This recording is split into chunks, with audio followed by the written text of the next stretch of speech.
Good morning. स्वागत है आपका 10th क्लास सामाजिक विज्ञान ऑनलाइन क्लासेस में। आज हम पढ़ रहे हैं चैप्टर नंबर 3 अंग्रेजी प्रतिकार एवं संघर्ष।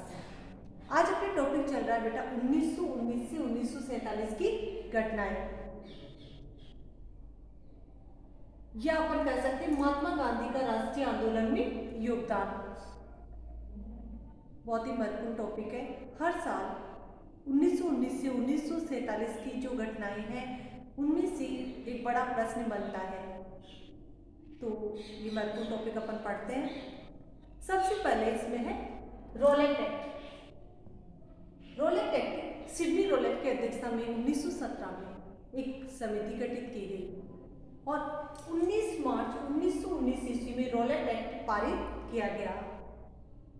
रोलेट एक्ट बेटा एक ऐसा अधिनियम था जिसमें किसी भी व्यक्ति को बिना अपराध बताए 2 साल के लिए नजरबंद कर दिया जाता था, जेल में डाल दिया जाता था। इसके लिए कहा जाता था न अपील, न दलील और न वकील।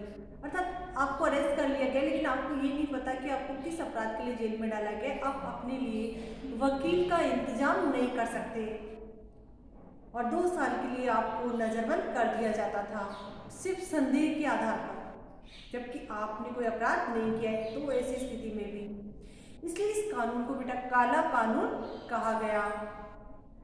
पूरे देश में रोलेट एक्ट का विरोध किया गया। तो जो रोलेट एक्ट का विरोध किया जा रहा था, इसी तरह का एक विरोध कहाँ किया जा रहा था? सेकंड जो अपनी घटना है जलियांवाला बाग हत्याकांड। ऐसा ही एक विरोध 13 अप्रैल 1919 को पंजाब के अमृतसर के जलियांवाला बाग में किया जा रहा था। माइकल जनरल ओडायर वहां पहुंचे और उन्होंने भीड़ पर गोलियां चलाने का आदेश दिया। गोलियां तब तक चलती रही जब तक कि कारतूस खत्म नहीं हो गए। हजारों की संख्या में लोग मारे गए। पूरे देश में जलियांवाला बाग हत्याकांड की भीषण आलोचना हुई। अब तीसरा जो टॉपिक है बेटा वो है खिलाफत आंदोलन। खिलाफत आंदोलन, खिलाफत दिवस अपने भारत में मनाया गया 19 अक्टूबर 1919 ईस्वी में। खिलाफत आंदोलन का अर्थ यह है कि प्रथम विश्व युद्ध में तुर्की की हार हुई। मुस्लिम जगत में जो खलीफा का पद था वह टर्की के जो सुल्तान थे उनको मुस्लिम जगत का खलीफा माना जाता था, लेकिन ब्रिटेन के युद्ध में विजय होने के पश्चात ब्रिटेन ने तुर्की में जो खलीफा का पद था उसको समाप्त कर दिया। टर्की को धर्मनिरपेक्ष राष्ट्र घोषित कर दिया गया। तो पूरी जो मुस्लिम जगत था उसमें आक्रोश था और मुस्लिम लोगों ने आंदोलन चलाया, खिलाफत आंदोलन चलाया। 19 अक्टूबर 1919 को भारत में खिलाफत दिवस मनाया गया। महात्मा गांधी को एक अचूक अवसर, ऐसा अवसर मिला जिसमें हिंदू मुस्लिम एक होकर के अंग्रेजी शासन के खिलाफ आवाज उठा सकते हैं और ऐसी स्थिति में महात्मा गांधी ने दिसंबर 1920 में असहयोग आंदोलन का प्रस्ताव पारित करवा दिया। तो बेटा आपके प्रश्न यहाँ पर ये बन रहा है कि जलियांवाला बाग हत्याकांड कब और कहाँ हुआ, टिप्पणी कीजिए। खिलाफत जो आंदोलन है इस पर भी प्रश्न बन जाता है कि खिलाफत आंदोलन का कारण क्या था, भारत में खिलाफत दिवस कब मनाया जाता है। आप कमेंट्स में इसके आंसर लिख सकते हैं। फिर अपन बात कर रहे हैं असहयोग आंदोलन की। जैसे कि मैंने आपको बताया महात्मा गांधी भारत लौट चुके थे और हिंदू मुस्लिम एकता के आधार पर उन्हें ऐसा अवसर मिल गया जब वे आंदोलन शुरुआत कर सकते थे। तो असहयोग आंदोलन के सबसे पहले अपन कारणों के बारे में जानते हैं बेटा।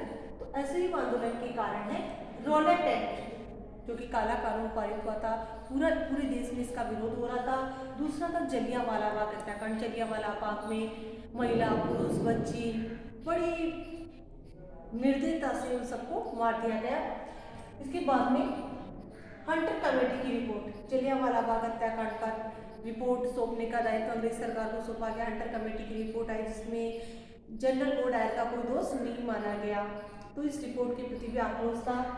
इसके अलावा तुर्की का विभाजन हुआ और खलीफा का पद समाप्त करना। तो ये सभी कारण थे असहयोग आंदोलन के। जैसे मैंने आपको बताया दिसंबर 1920 में महात्मा गांधी ने असहयोग आंदोलन का प्रस्ताव पारित कर दिया। और इसी के साथ भारत में 1920 में असहयोग आंदोलन शुरू हो गया। असहयोग आंदोलन में विद्यार्थियों ने सरकारी स्कूल कॉलेज छोड़ दिए, वकीलों ने वकालत छोड़ दी, जो IAS अधिकारी थे उन्होंने सरकारी नौकरियां छोड़ दी। सब जगह अंग्रेजी सरकार का बहिष्कार किया गया, विदेशी वस्तुओं की होली जलाई गई, शराब की दुकानों की पिकेटिंग की गई। तो ऐसे में सभी को अहिंसक तरीके से खुद को अनुशासन में रखना था। सत्य और अहिंसा पर आधारित महात्मा गांधी का ये पहला भारत में आंदोलन था। आपसी झगड़े पंच निर्णय के द्वारा सुलझाना, हाथ से कते बुने कपड़े का प्रयोग करना, स्वदेशी को प्रोत्साहन देना। तो इससे ये आंदोलन आगे बढ़ रहा था। 20,000 लोगों को जेल में डाल दिया गया। ऐसी स्थिति में जब आंदोलन पूरे देश में अपने चरम पर था, जनता बढ़ चढ़ कर के आंदोलन में भाग ले रही थी। ऐसी स्थिति में उत्तर प्रदेश के चौरी चौरा नामक स्थान पर 5 फरवरी 1922 को प्रदर्शनकारी प्रदर्शन कर रहे थे। ऐसी स्थिति में पुलिस ने लाठीचार्ज किया तो आक्रोशित भीड़ ने पुलिसकर्मियों को घेर लिया और थाने में एक थानेदार के साथ 21 जो पुलिसकर्मी थे उनको जिंदा जला दिया गया। और आंदोलन को इस तरह हिंसात्मक होते देख, आक्रोशित होते देख महात्मा गांधी ने आंदोलन को वापस लेने की घोषणा कर दी। 5 फरवरी 1922 को चौरी चौरा कांड हुआ और 12 फरवरी 1922 को महात्मा गांधी ने आंदोलन को वापस ले लिया। पूरे देश में आंदोलन को वापस लेने के निर्णय की आलोचना हुई, क्योंकि आंदोलन अपने शिखर पर था। पूरे देश में अंग्रेजी सरकार के खिलाफ जनता बढ़ चढ़ करके आंदोलन में भाग ले रही थी। तो ऐसी स्थिति में आंदोलन को वापस लेना जनता को रास नहीं आया। मोतीलाल नेहरू और चित्तरंजन दास ने स्वराज पार्टी का गठन किया। सुभाष चंद्र बोस जैसे नेताओं ने भी आंदोलन को वापस लेने। साइमन कमीशन, बेटा बोर्ड में प्रश्न बन चुका है कि साइमन कमीशन का बहिष्कार क्यों किया गया। सन 1927 में लंदन में सर जॉन साइमन की अध्यक्षता में एक कमेटी का गठन किया गया और इस कमेटी को क्या करना था, भारत में संवैधानिक सुधारों के संबंध में रिपोर्ट देनी थी। लेकिन इसमें जो सदस्य थे वो सभी सदस्य अंग्रेज थे। तो भारत में जब साइमन कमीशन 1928 में पहुंचा तो साइमन कमीशन गो बैक के नारे लगाए गए। और ये गो बैक के नारे क्यों लगाए गए, क्योंकि इसके जो 7 सदस्य थे सभी अंग्रेज थे, एक भी सदस्य भारतीय नहीं था, इसलिए साइमन कमीशन गो बैक के नारे लगाए गए। जब साइमन कमीशन भारत पहुंचा तो इस तरह के जो साइमन कमीशन था उसका विरोध का नेतृत्व लाला लाजपत राय कर रहे थे। वहां पर अंग्रेज अधिकारी सैंडर्स ने लाठीचार्ज किया और लाठीचार्ज में लाला लाजपत राय के सीने और सिर पर चोटें लगी और उनकी मृत्यु का कारण बनी। बाद में सैंडर्स को मारने का कार्य भगत सिंह और उनके साथियों ने किया। बेटा आपके बोर्ड में प्रश्न था कि साइमन कमीशन का बहिष्कार क्यों किया गया। आपको समझ में आया होगा। साइमन कमीशन का बहिष्कार करने का कारण था इसमें 7 सदस्य थे और सभी सदस्य अंग्रेज थे, इसलिए साइमन कमीशन का बहिष्कार किया गया। फिर अपन बात करते हैं अपना नेक्स्ट टॉपिक है सविनय अवज्ञा आंदोलन। सविनय अवज्ञा आंदोलन 30 दिसंबर 1929 को पंडित जवाहरलाल नेहरू की अध्यक्षता में कांग्रेस अधिवेशन हुआ और पूर्ण स्वराज का प्रस्ताव पास किया गया। 26 जनवरी 1930 को पंडित जवाहरलाल नेहरू ने स्वतंत्रता दिवस मनाया और इस दिन के महत्व को ध्यान में रखते हुए स्वतंत्रता प्राप्त होने के बाद भारत में 26 जनवरी को संविधान लागू किया गया। पूर्ण स्वराज के लक्ष्य को प्राप्त करने के लिए कांग्रेस ने सविनय अवज्ञा आंदोलन का प्रस्ताव पारित किया। 12 मार्च 1930 को महात्मा गांधी अपने साबरमती आश्रम से 78 सदस्यों के साथ दांडी तट के लिए रवाना हुए। 6 अप्रैल 1930 को महात्मा गांधी दांडी तट पर पहुंचे और उन्होंने नमक बना करके सविनय अवज्ञा आंदोलन की शुरुआत की। बेटा सविनय अवज्ञा का अर्थ होता है सरकारी कानूनों को भंग करना, सरकारी कानूनों को तोड़ना। तो महात्मा गांधी ने 6 अप्रैल 1930 को अपने हाथ से नमक बनाया और सरकारी कानून को तोड़ा, क्योंकि नमक एक ऐसी वस्तु होती है जिस पर टैक्स लगाना सही नहीं है। गरीब से गरीब और अमीर हर किसी की रसोई में ये काम में आता है। तो महात्मा गांधी ने सबसे पहले इस कानून को तोड़ा। इसी के साथ सविनय आंदोलन प्रारंभ हो गया और पूरे देश में इस आंदोलन में गैर कानूनी नमक बनाने, महिलाओं के द्वारा शराब की दुकानों की पिकेटिंग करने, सरकारी आदेशों की अवहेलना करना, विदेशी वस्त्रों की दुकानों पर धरना देना, विदेशी वस्त्रों को जलाना, चरखा काटना, छुआछूत से दूर रहना, विद्यार्थियों के द्वारा सरकारी स्कूल कॉलेजों को छोड़ना। तो महात्मा गांधी के आह्वान पर सभी पूरे भारत में पूरी जनता जोश के साथ इस आंदोलन में शामिल हुई। सरकारी कर्मचारियों ने अपनी नौकरियां छोड़ दी। देश भर में जनता में अभूतपूर्व उत्साह और जोश देखा गया। महिलाओं ने भी इस आंदोलन में बढ़ चढ़ कर भाग लिया। 60,000 लोग जेलों में डाल दिए गए। ऐसी स्थिति में जो वायसराय थे लॉर्ड इरविन, उन्होंने गांधी जी से वार्ता का प्रस्ताव रखा। गांधी जी ने 11 मांगे रखी। वो 11 मांगे मान ली गई और 5 मार्च 1921 को गांधी जी और लॉर्ड इरविन के मध्य गांधी इरविन समझौता हुआ और सविनय अवज्ञा आंदोलन समाप्त हो गया। गांधी जी ने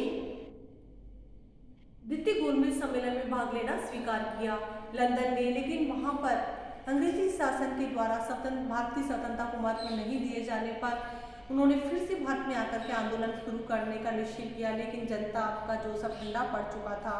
जनता ने आंदोलन में भाग नहीं लिया। इसके बाद में व्यक्तिगत सत्याग्रह, द्वितीय विश्व युद्ध प्रारंभ हो चुका था 1939 ईस्वी में। तो ऐसी स्थिति में बड़े स्तर पर कोई बड़ा आंदोलन नहीं चलाया जा सकता था। तो ऐसी स्थिति में छोटे स्तर पर व्यक्तिगत सत्याग्रह प्रारंभ किए गए। 17 अक्टूबर 1940 ईस्वी को व्यक्तिगत सत्याग्रह का आरंभ हुआ। पहले सत्याग्रही थे बेटा विनोबा भावे, दूसरे सत्याग्रही थे ब्रह्मदत्त और तीसरे पंडित जवाहरलाल नेहरू। इसके बाद में भारत छोड़ो आंदोलन, द्वितीय विश्व युद्ध में भारत को सम्मिलित किया जा चुका था। भारतीयों की चिंता बढ़ रही थी, जापान की सेनाएं भारत की ओर बढ़ रही थी। तो ऐसी स्थिति में 8 अगस्त 1942 को कांग्रेस ने भारत छोड़ो आंदोलन का प्रस्ताव पारित किया। 9 अगस्त 1942 को भारत छोड़ो आंदोलन शुरू हो गया, लेकिन अंग्रेजों ने 9 अगस्त 1942 को सुबह ही सभी प्रमुख कांग्रेसी नेताओं को गिरफ्तार कर लिया। तो ऐसी स्थिति में आंदोलन चलाने का जिम्मा समाजवादी नेता जयप्रकाश नारायण, अरुणा असफअली, लाल बहादुर शास्त्री जैसे नेताओं ने, छोटे नेताओं ने उठाया और पूरे देश में भारत छोड़ो आंदोलन तेज गति से फैलने लग गया। बल्कि ये था कि इस आंदोलन में हिंसा का भी भरपूर प्रयोग किया गया। एक स्वतःस्फूर्त आंदोलन चल पड़ा, जिसको जैसे सही लगा, किसानों ने अपने हिसाब से, व्यापारियों ने अपने हिसाब से और राजा रियासतों ने अपने हिसाब से आंदोलन को चलाया। अंग्रेजी सरकार के समानांतर सरकारें स्थापित की गई वापस और जगह जगह अंग्रेजी सरकार का बहिष्कार किया गया। रेलवे स्टेशनों पर हमले किए गए, पुलिस थानों पर हमले किए गए, जो अंग्रेजी सरकार के संस्थान थे उन पर हमले किए गए। तो ऐसी स्थिति में गांधी जी ने करो या मरो का नारा दिया। अंग्रेज सरकार ने आंदोलन का दमन करना शुरू किया। हजारों की संख्या में लोगों को जेलों में डाल दिया गया, लोगों पर बहुत ज्यादा जुल्म किए गए। सरकार ने इस आंदोलन की हिंसा का दायित्व महात्मा गांधी पर सौंप दिया। इस आंदोलन ने भारत की आजादी का मार्ग प्रशस्त किया। पूरे विश्व का दबाव अंग्रेजों पर पड़ने लगा कि अब भारत को स्वतंत्रता मिलनी चाहिए। भारतीयों ने जो वीरता, उत्साह, शौर्य दिखाया इन आंदोलनों के दौरान, तो एक राष्ट्रवादी भावना जागृत हुई और जो महात्मा गांधी का नेतृत्व था, उस नेतृत्व में जनता ने जो उदासी थी वो खो चुकी थी, बल्कि वो उत्साह, उमंग और स्वतंत्रता प्राप्ति की आस के रूप में बदल चुकी थी। तो बेटा जो 1919 से 1947 की घटनाएं बहुत महत्वपूर्ण टॉपिक है। इसमें से जो प्रश्न अब तक बने हैं वो मैं आपको बताती हूँ। पहला, जलियांवाला बाग हत्याकांड पर टिप्पणी लिखिए। दूसरा, खिलाफत आंदोलन के कारण समझाइए। तीसरा प्रश्न है बेटा आपका, साइमन कमीशन का बहिष्कार क्यों किया गया। चौथा प्रश्न आपका, असहयोग आंदोलन के कारण और घटनाओं का वर्णन कीजिए। इसके बाद में भारत छोड़ो आंदोलन, कि घटनाक्रम को सविस्तार से समझाइए। बोर्ड में हर बार इस टॉपिक में से एक टॉपिक पर प्रश्न अवश्य बनता है। वीडियो अगर आपके समझ में नहीं आए, कोई प्रॉब्लम होती है, आप कमेंट्स में लिख सकते हैं, वापस मुझसे पूछ सकते हैं। Thank you.